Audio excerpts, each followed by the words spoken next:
we've all seen Spider-Man. Yes. Josh, what did you think of Spider-Man? I actually really enjoyed it a lot more than expected, and actually made my list, but I don't know where at exactly. I have to go back and number 5 for you, or you saying? Oh no, I'm agreeing with you, and I'm agreeing with you. So remember how I told you guys I didn't like Tom Holland? This movie won me over. His acting in this movie, fucking fantastic. Yeah. I definitely think this is his best performance. This is the best Spider-Man movie out of the Tom Holland ones, and it actually left me thinking like I'm down if you want to do one more movie or two, and they go the direction that they're going. I'll be held down. And I was not expecting what's it called? One of them to die. Nobody died. Matt, I'm putting this up on the thing, so don't say anything. Oh, okay. So edit that out. It is out, but who died? It's like an hour and 19 minutes. So check around that area. Lamar, you said that scene really got you, like in here. Oh, yeah. Yeah, that scene is what sold me. Like, because I got emotional with it. I was like, oh shit! Like the way he was performing that scene, and then he backed it up with another scene just like that. I was like, fuck, like he's killing it. And then he did one more scene like that. I was like, God damn, like he's just pressing all my heart buttons. He said, I'm doing this for Lamar. Yes. I'll say this though, that scene when him and William Dafoe start fighting on the shield where they're just going at it, hella brutal. Like that's probably it's not memorable, but I'd say like it's cool because it was so personal and practical that it wasn't like hella special effects. It was just two guys fighting. It was straight passion. Yeah. And it felt earned. It didn't feel like, because I thought they were gonna kill somebody else off. They're like, oh, we liked him, but not as much as like the other person that was killed off. So I mean, we have to edit this out. Sorry, Tasha, but that's why I was like giving major props to them, because it seems like they're mature. Marvel films could mature and take chances. Instead of just playing it safe all the time. And I think that's what was missing from the other Spider-Man films. Like he instead of having what's called Uncle Ben, and I'll shut up and stop talking. I'm giving Tasha more things to edit out. I mean, I'm pretty sure people who want to see it have seen it, so there's no spoiling it at this point. But I just wanted to be on the safe side and not specifically what happened. Say spoilers. Yeah. When you post it. Should be like at an hour and like whatever minutes. Spoilers for Spider-Man. No, I was just gonna make this a short clip on Instagram, but I went to see Venom, and before Venom they had the trailer for Spider-Man. So I was like, oh, that's interesting. Like they're going this route with it. And then at the end of Venom, during the the end credits, they had a little thing about Peter Parker. So I was like, I think I'm gonna want to watch this. So it ended up to where I was able to see it, and I really enjoyed myself because there was a lot of surprises, and there were surprises that I knew what they were. So I enjoyed that aspect of it. Right. But because I wasn't familiar with like the Tom Holland story and the other one, like I was like, okay, but no, Tom Holland just annoyed me as an actor with Spider-Man. He always annoyed me. Like, because the kids try to tell me, like, but he's a teenager. He's acting like a teenager. I'm like, but it still annoyed me. Like, he just annoyed me. Like Andrew Garfield, like I told you, his story was the best to me. Like, I love his story, and I just love Tobey Maguire as Spider-Man. So that's always where I stood. And then Tom Holland came in with his annoying ass, like, teenage whiny voice, and it just annoyed the fuck out of me. But in this one, it was more like I guess he was a little bit more grown. Yeah. But then in his cry scene, he was like a kid again. Like so like on the roof, like first he's crying for his Aunt Meg. That's what I said, I was emotional, like fuck. But then when he's just sitting on the roof by himself and they come in and he just breaks down like a little kid, I was like, fuck. Like I felt like he put his all into that. So I felt all of that. Like, God, like he's emotional. Like he's going through all of this shit, but he's still like, everything's going, like I fucked up everything. Yeah, so maybe I was gonna say maybe him, like his experiences, like especially with the Avengers, kind of made him grow up. And then when that thing happened, it brought him back. Like, yeah, I'm still young. I'm still a kid. You know, I still I'm gonna react this way to this thing. So maybe that was the difference. So maybe that was on purpose. Maybe he was supposed to be this annoying, obnoxious teenage kid in the first two, and then have these experiences and be more grown up in this one, more mature. So, yeah, I think I don't know. I say no, you're right. I just don't take 2 fucking films to do it. Like do it in the first and then have him mature up in a little bit in the second one, which he does, but not completely. Not enough. Not enough. It's funny how I always tell people like Andrew Garfield is my favorite like Spider-Man, Spider-Man costume, but I don't really care. Yeah, the costume. Well, like when he's talking mess, making all these quips, whatever, these jokes. Right. He's better at hitting the punchlines. Yeah. Now, Tobey Maguire, he's in my favorite Spider-Man movies. Like 1 and 2 are my top favorite, like top 3 in my top 3. So I think he's a great nerd, Peter Parker, but as Spider-Man, he's okay. I mean, I can't really blame him because like if they're giving him all this stuff, like, hey, say this, say that. Here's your chain. Right, it's not his fault. Yeah. Same with Tom Holland. Like, I don't know if they were trying to make him annoying or if it was just like, hey, this is funny. It's an annoying kid in the MCU. Like, because another thing, MCU kind of pisses me off, which I'm glad they didn't do too many jokes that made my eyes roll, like how it was in Shang-Chi. I can't remember. This one was more serious than jokey. Like they had a couple jokes, but it seemed like it was more serious. Yeah, it was. In the beginning, it seemed like they had some jokes, but yeah, like them not getting into the college, and because in the trailer it made it seem like he was just worried about himself, about people knowing who he is, but then realizing that it's affecting everybody else that he knows, like that was like the final straw of why he wanted to go and cast a spell.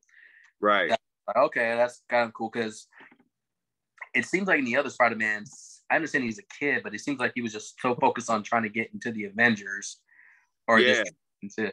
It didn't seem like he was concerned about anybody else until like maybe at the end of No Way Home. Well, not Far From Home, but this one I felt like he felt more like what he does at the end, sacrifice. Right. Nobody. I know it's disgusting. Spoiler alert. Spoiler alert.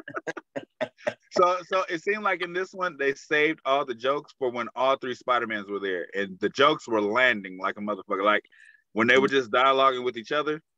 All the jokes they were saying, they were landing. Because I was laughing at everything they were saying. Like when they were talking about like how you do your web like that, and they're like, it's like he didn't even want to explain it. He was just like, I got bit by the spider, and they're like, nah, but we can't. It's like they don't dwell on it enough for you to be like annoyed with it. Mm-hmm. Even when his friend found something, he's like Peter, and they all stood up. No, like, no, Peter Parker. It's like Peter Parker, like same thing. It doesn't change it. So the friend, was that the same actor from the previous one? I think so. He was the same guy? Oh, okay. He lost some weight, Yeah, okay. Yeah. It looked really different. So Josh, do you think the friend is gonna come back and be under Doctor Strange's team? Because you know how he kept using the ring to make the circles. Yeah. Well, I mean, that is a possibility, even though in the comic books he's supposed to be the Hobgoblin, like one of the villains of Spider-Man. So like, so he is. Okay, so that makes that scene even more funny when he's like, and he's like, yeah, I'm sorry, and I'll never turn to you. I'll never do it. He's kind of looking like, oh, all right. Yeah. Well, there's a part where he's like, they were saying like, do you have a best friend? Peter Parker had a best friend. He's like, yeah. You tried to kill me, but then he died. He died right in front of my arms. The funny thing is, like, yeah, all his friend, Andrew Garfield's friend it's Harry Osborn, becomes his enemy, and then Peter Parker's friend, Tobey Maguire's friend, becomes the enemy, and then that's kind of like Ned, like, oh shit. Mm-hmm. So hopefully I don't turn into it. But it's funny how he's supposed to be the Hobgoblin in the comic book. So I don't know if they were kind of hinting at that, if they have enough time, but. I think they will because now he doesn't know him. Yeah. Oh yeah. So it's possible. Question: is the Shang-Chi, is that something to do with the Doctor Strange universe thing, or is that something else? Do the 7 rings have anything to do with the Doctor Strange stuff? Nah. Oh, okay. Nah, the 7 rings, I forgot what they were, but nah, like that's totally separate than what Oh, did you watch the post credit scene? I watched both. One with dumbass Venom. So I told my children, I think because in the post credit they showed evil Doctor Strange. I think there's going to be an evil everybody. Wait, what do you mean? They showed an evil Doctor Strange in the post credit. Oh no, that's just what's his name? I think that's what you remember the guy from 12 Years a Slave? Which one? The main guy from 12 Years a Slave. Chiwetel Ejiofor? Yeah. Yeah. He I think he was like pretending to be Doctor Strange because it seems like he was wearing the same clothes. Like the guy. Did you see the first Doctor Strange? Yeah. You remember the bad guy? You remember the guy that turned evil? I guess out of the blue. Fuck, I don't remember that. Yeah, so that's pretty much whatever his name is from 12 Years a Slave is supposed to be Doctor Strange's arch enemy. So I think he's back and like kind of like an imposter, like pretending to be him, since he has the same powers he has. Oh, so he just put on like his face? I think so because I mean, it could be, but if it's a multiverse, there could be evil versions of him out there. Mm-hmm. But I don't know. I thought I might have saw him wearing the same clothes that Ejiofor, whatever the fuck his name is, was wearing. It's just that it was Doctor Strange with the corn. This motherfucker had cornrows. I'm offended. Why is it because he got to be black? He has to have cornrows. I mean, like, he did not have cornrows in the what's it called in the cartoon. So what the fuck? I'm thinking of the they need another great battle. I'm thinking it's going to be a bunch of like a evil battle, like the bad versus the good versions. And it's going to include Venom. Yeah, I think Venom's going to be good, and then I think there's going to be an evil Venom because you saw how he left some of that shit behind in the post-credit scene. Well, Venom's already kind of supposed to be evil. They just messed up his story in the movie. He's evil, but not. Okay, here's where I was confused when I was watching Venom: Let There Be Carnage when he's seeing Spider-Man on the TV, right? And he's like, "Oh, who's that?" But in this, what's it called, mid-credit scene, it seems like he was ported from his universe to the MCU. Yeah, made it seem like in Let There Be Carnage, it made it seem like Spider-Man was already in his universe or he was already in the MCU. Mm-hmm. But then watching the mid-credit scene, it seemed like he teleported back to his universe and it left some of that the symbiote stuff there. Or he was in a different Spider-Man's universe. I don't know, like, and here's another thing. It said like every villain that knew who Spider-Man was supposed to come through the portal. Yeah. But it doesn't make sense because Venom never knew who Peter Parker was. He just found out who Spider-Man was. So it's kind of like, well, how the heck did he come through when he doesn't even know who Peter Spider-Man is? They never came across paths in the movie. And when they poured it all in, right, the whole thing was they're gonna go back and they're gonna die. So they rewound time and brought the villains in. Yeah, that's another thing I always ask. Like it seems like they're going throughout the time before Ringo dies, before Doc Ock dies, because they all died differently that they brought back. But and here's another thing, once they cure them, do they go back and survive, or is it just an alternate time? What I'm saying is, even with that, because the Hulk made this whole thing about you can't rewind time. This is reality now. But they're already dead. So how do you go back and get them and bring them to this universe? So it's like you could do the same thing with Iron Man and fucking Black Widow there. Yeah, that's mind fuck right there. Yeah. The other thing, like, you can't. It's weird. It's like, you can't change the future. You can't change the past. The future already is. I don't know. To me, in Endgame, when they were trying to explain like the time travel rules, that's what kind of like made me not really care for it because I was like, wait, what? Right. It didn't make no sense. Yeah, but then they would be like, okay, but you got to get the time stones back to where they are, or it will like what's it called, alternate our future. So it's kind of like right. And that's the part that always kept me from saying Endgame was like a masterpiece because I just never could get through what the time traveling rules are. And then, because then Thor was yelling at Hawkeye, or no, Hawkeye was yelling at Thor because Thor was like, we could just go back in time and save her. And then Hawkeye was like, she's dead. You can't do that. She's dead. But in this, all the villains are dead, but they're here now. Because remember, Doc Ock was like, he's dead. It's impossible. He's dead. He can't be here. But it's like, if you're already dead, how do you want time making good and send them back and now they're good? Like that, it doesn't make any sense.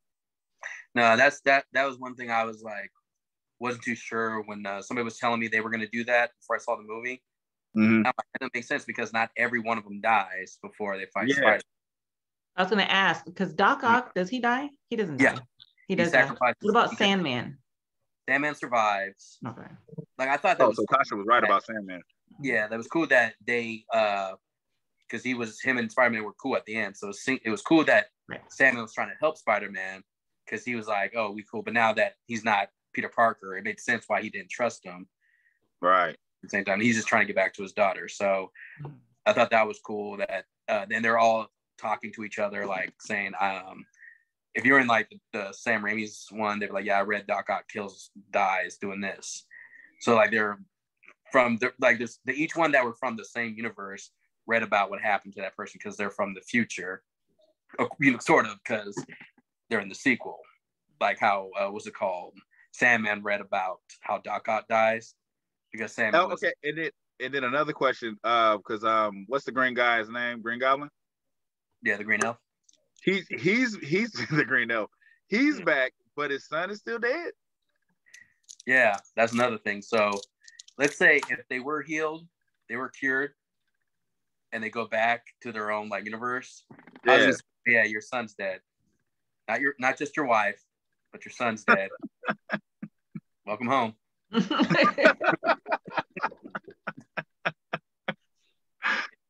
There's a lot of holes in this series. Even watching the first what the fuck is the time guy's name? What the fuck is his name? Doctor Strange. Doctor Strange. The first Doctor Strange, he goes to the place, everything's blown up, and he rewinds time so everything's not blown up. But that's not supposed to work. Yeah. Yeah, okay, yeah, that's right, because he doesn't have the time stone anymore, got destroyed. So when he's like saying, I'm gonna make everybody forget who Spider-Man is. So yeah, like it seems like there was like a rip in like the space, they always call it the space-time continuum, where it's like through time and space, whatever. Yeah. Where I guess they come from different areas. They didn't really describe that really good, but I think it was just like, hey, how can we get all the villains from all the Spider-Man movies that people like? Well, let's just say, let's have Peter fuck up again and have Doctor Strange fell for him for no fucking reason at all. No reason. And then when Peter visits the grave and he sees Happy, and Happy's like, I met her through Spider-Man. That makes no sense because you don't know Spider-Man. So I'm wondering if they know Spider-Man, they just don't know Tom Holland is Spider-Man. Like they don't know Peter Parker. They don't know Peter Parker, but they know Spider-Man because that's. But he meets her through Peter Parker. He doesn't meet her through Spider-Man. So I'm wondering if he altered the memories of, like, I don't know. To tell you the truth, I don't know. I'm just trying to think.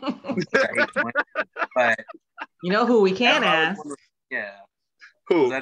You know who we can ask? He's here, actually. Is he?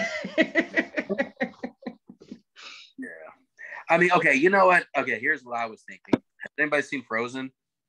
Yes. Oh, God, a while ago. I'm wondering if the spell works to where, like, you know how, like, instead of thinking it's Anna doing all the magic tricks, it was something, they were somewhere else. Remember how they altered the memories of people?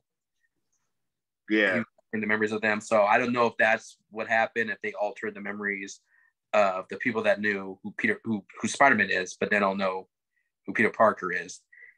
But that's the case, yeah, because everybody knew who Peter Parker was before Spider-Man came around.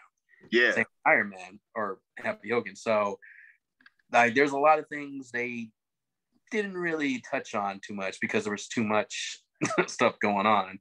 So we're like, people will be distracted by all this other stuff we're doing that they're not going to ask questions. It worked for me because I'm all like, but that don't make sense. Oh shit, this is a great scene.